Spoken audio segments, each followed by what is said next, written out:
Hello my dear students, welcome to my channel at your classroom. കുട്ടികളെ ഞാനൊരു കാര്യം ശ്രദ്ധയപ്പെടുത്താം. എൻ്റെ ഈ ചാനൽ യൂട്യൂബിൽ ടൈപ്പ് ചെയ്യുമ്പോൾ AT@ എന്നല്ല ടൈപ്പ് ചെയ്യേണ്ടത്, സ്പെഷ്യൽ ക്യാരക്ടർ @ ടൈപ്പ് ചെയ്യണം. ഓക്കെ, നമ്മൾ ഇമെയിൽ അഡ്രസ്സിലൊക്കെ കാണുന്ന @gmail.com എന്നൊക്കെ പറയുന്നില്ല, ആ @ ഉണ്ടല്ലോ സ്പെഷ്യൽ ക്യാരക്ടർ, അതാണ് ടൈപ്പ് ചെയ്യേണ്ടത്. അപ്പോഴാണ് എൻ്റെ ചാനൽ പെട്ടെന്ന് കിട്ടുക. ഓക്കെ, അപ്പോൾ നമുക്ക് ഈ വീഡിയോയിലേക്ക് കിടക്കാം. ഇത് യൂണിറ്റ് 1 ദ സീഡ് ഓഫ് ട്രൂത്തിലെ ഫസ്റ്റ് ആക്ടിവിറ്റിയാണ്. ഞാനിവിടെ മലയാളത്തിൽ എക്സ്പ്ലെയിൻ ചെയ്യാം. ഇത് എൻ്റെ 5ാമത്തെ വീഡിയോ ആണിത്. ഓക്കെ, ഇപ്പോൾ ആക്ടിവിറ്റി 1ലേക്ക് കിടക്കാം. ഞാൻ വായിക്കുകയാണ്. The child who grows the biggest healthiest plant will become the prince or princess. Okay, അപ്പം വലിയതും നല്ല ആരോഗ്യമുള്ള ചെടി വളർത്തുന്ന കുട്ടിയായിരിക്കും ഈ രാജ്യത്തിൻ്റെ പ്രിൻസ് അല്ലെങ്കിൽ പ്രിൻസസ്.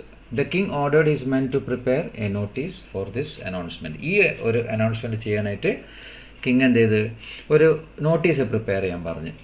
ഓക്കെ, അപ്പോൾ നമുക്ക് അവരെ ഹെൽപ്പ് ചെയ്യാം. Help them draft it. അവർ ഇത് ഡ്രാഫ്റ്റ് ചെയ്യാൻ എഴുതാനായിട്ട് ഹെൽപ്പ് ചെയ്യാം. അപ്പോൾ ഇവിടെ നോട്ടീസ് എന്നുള്ളതായിട്ടൊരു ലെസണിലൊരു കോളം കൊടുത്തിട്ടുണ്ട്. ആ കോളത്തിൽ സ്ഥലം ഉണ്ടാവില്ല, അതുകൊണ്ട് ഞാൻ ഇതിനെ വേറൊരു പേജിൽ ചെയ്തിരിക്കുകയാണ്. അപ്പോൾ activity 1 notice to find a successor of Gandhara, for Gandhara. Okay, നമുക്ക് വായിക്കാം.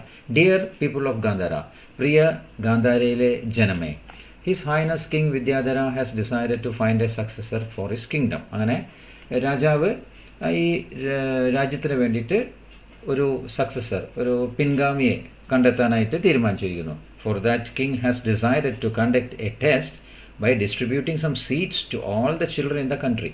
അങ്ങനെ രാജ്യത്തിലെ എല്ലാ കുട്ടികൾക്കും കുറച്ച് വിത്തുകൾ ഡിസ്ട്രിബ്യൂട്ട് ചെയ്യാൻ ഡിസൈഡ് ചെയ്തിട്ടുണ്ട്. അങ്ങനെയാണ് ഈ രാജാവ് തീരുമാനിച്ചത്. ഓക്കെ, എല്ലാ കുട്ടികളെന്ന് പറഞ്ഞാൽ ചെറിയ മക്കളൊന്നും ആയിരിക്കില്ല, ഒരു പ്രായപൂർത്തിയായ മക്കളൊന്നായിരിക്കും ഉദ്ദേശിച്ചിട്ടുണ്ടാവുക. Okay, the child who grows the biggest healthiest plant will become the prince or princess of Gandhara. അപ്പോൾ ഏത് കുട്ടിയാണോ നല്ല വലുതും നല്ല ആരോഗ്യമുള്ള ചെടി വളർത്തിക്കൊണ്ടുവരുന്നത്, ആ കുട്ടിയായിരിക്കും ഈ ഗാന്ധാരയിലെ പ്രിൻസ്. അതായത് ആൺകുട്ടിയാണെങ്കിൽ പ്രിൻസ്, പെൺകുട്ടിയാണെങ്കിൽ princess. Okay, the time given is 3 months. അപ്പോൾ അവർക്ക് ഇതിനായിട്ട് കൊടുത്ത സമയം എത്രയാണ്? 3 മാസം. All the children are requested to come to the palace tomorrow morning to collect the seed. അങ്ങനെ പിറ്റേ ദിവസം രാവിലെ എല്ലാ മക്കളോടും എവിടേക്ക് വരാൻ പറഞ്ഞ്? രാജകൊട്ടാരത്തിലേക്ക് വരാൻ പറഞ്ഞ്. എന്തിന്? ഈ സീഡ്സ് കളക്ട് ചെയ്യാൻ. അപ്പോൾ ഇതാണ് ഫസ്റ്റ് ആക്ടിവിറ്റി. ഇനി ഇത് കഴിഞ്ഞാൽ നമ്മൾ സെക്കൻഡ് ആക്ടിവിറ്റിയിലേക്ക് കിടക്കുകയാണ്. സെക്കൻഡ് ആക്ടിവിറ്റിയിൽ എന്താ പറഞ്ഞത്? He saw children walking to the palace dressed in their best clothes. They all held well-grown plants. Pingala stood watching them sadly. അങ്ങനെ പിങ്കാല രാവിലെ നെക്സ്റ്റ് ദിവസം രാവിലെ അവൻ എന്താ കാണുന്നത്? 3 മാസം കഴിഞ്ഞിട്ടുള്ള രാവിലെ എന്താ കാണുന്നത്? എല്ലാ കുട്ടികളും നല്ല ഡ്രസ്സൊക്കെ ഇട്ടിട്ട് കൊട്ടാരത്തിലേക്ക് പോവാണ്. എല്ലാവരുടെ കയ്യിൽ നല്ല വെൽ ഗ്രോൺ, നല്ലോണം വളർന്ന ചെടികളുണ്ട്. Pingala stood watching them sadly. പിങ്കാലേൻ്റെ ചെടി വളർന്നില്ലല്ലോ, അതുകൊണ്ട് പിങ്കാല വളരെ സങ്കടത്തോടെ നിന്നു. What will be the thoughts of Pingala? Write down his thoughts. അങ്ങനെ പിങ്കാലൻ്റെ മനസ്സിലുള്ള ചിന്തകൾ എന്തായിരുന്നിട്ടുണ്ടാകും എന്ന് നമുക്കൊന്ന് എഴുതാം. ഓക്കെ, ഇവിടെ അതേമാതിരി സ്ഥലം കുറവായതുകൊണ്ട് ഞാൻ വേറൊരു പേജിലാണ് നിങ്ങൾക്ക് തയ്യാറാക്കിയിരിക്കുന്നത്. ഇത് നമുക്ക് നോക്കാം. ആക്ടിവിറ്റി 2 തോട്ട്സ് ഓഫ് പിങ്കാല, പിങ്കാലയുടെ ചിന്തകൾ. ഇപ്പം ഞാനത് ചെറിയൊരു ചിന്ത എഴുതിയതാണ്. നിങ്ങൾക്ക് വേറെ വിധത്തിൽ തോന്നുന്നുണ്ടെങ്കിൽ നിങ്ങൾക്കത് മാറ്റി എഴുതാം. ഓക്കെ, ഓ മൈ ഗോഡ്, ഓ എൻ്റെ ദൈവമേ, what happen to my seed? എൻ്റെ ഈ വിത്തിനകൾക്ക് എന്ത് പറ്റി? Why didn't it sprout? ഇത് എന്തുകൊണ്ട് മുളച്ചില്ല? I gave very best soil, very best manure, watered it properly and did everything best, but still it didn't sprout. ഞാൻ നല്ല മണ്ണിട്ടു, നല്ല വളമിട്ടു, നല്ല കറക്റ്റായിട്ട് വെള്ളം കൊടുത്തു, എല്ലാം ചെയ്തു, എൻ്റെ ബെസ്റ്റ് എല്ലാം ചെയ്തു, പക്ഷേ അത് മുളച്ചില്ല.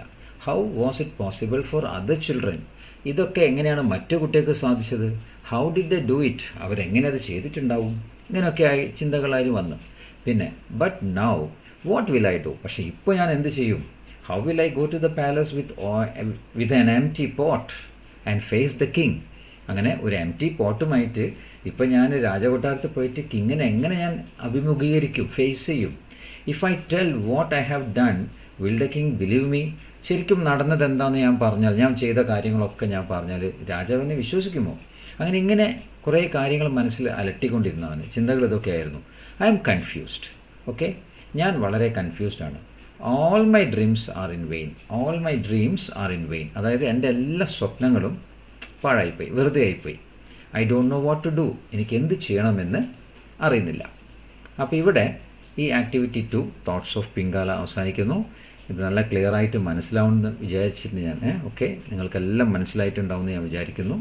ഓക്കെ, അതുകൊണ്ട് ഈ വീഡിയോ ഇഷ്ടപ്പെട്ടാൽ ഷെയർ ചെയ്യുക, നിങ്ങൾ വീണ്ടും വീണ്ടും കണ്ട് പഠിക്കുക, നിങ്ങളുടെ ഫ്രണ്ട്സിനെല്ലാം കൊടുക്കുക, സബ്സ്ക്രൈബ് ചെയ്യുക എൻ്റെ ചാനൽ. അപ്പോൾ നിങ്ങൾക്ക് ഞാനിങ്ങനെ വീഡിയോസ് അപ്ഡേറ്റ് ചെയ്യും. ഇനി അടുത്ത ലെസണിലേക്ക് പോകുമ്പോൾ അതെല്ലാം കിട്ടും.